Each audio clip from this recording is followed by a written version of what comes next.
सुप्रभात बच्चों, मैं हिंदी की अध्यापिका कमलेश सक्सेना आज आपको ऑनलाइन कक्षा कार्य में पढ़ाऊंगी हिंदी व्याकरण। आज हम हिंदी व्याकरण में पढ़ेंगे पाठ 1 भाषा और व्याकरण। आज हम इसकी वर्कशीट 1 पढ़ेंगे। ये हमारा A1 का सिलेबस शुरू हो रहा है। सबसे पहले पढ़ते हैं रिक्त स्थानों की पूर्ति कीजिए।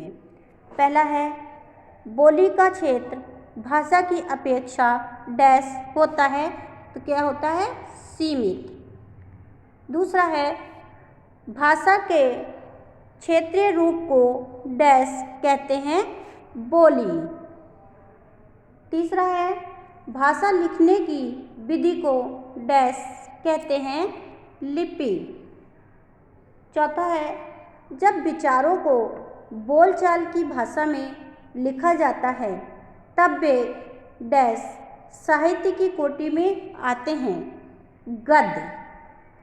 अगला है जब विचारों को काव्य शैली में प्रस्तुत किया जाता है तब वे डैश साहित्य की कोटि में आते हैं, पद।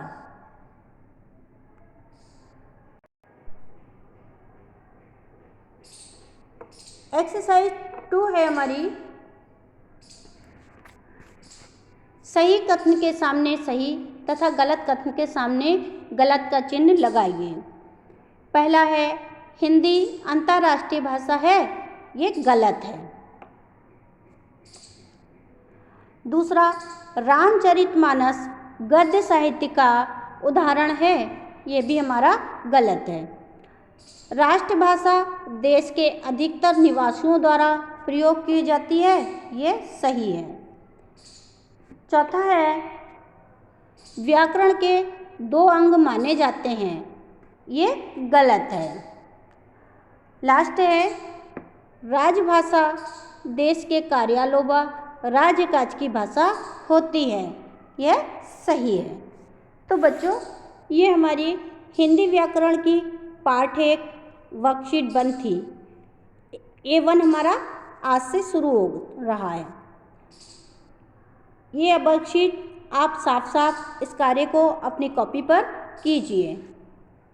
धन्यवाद।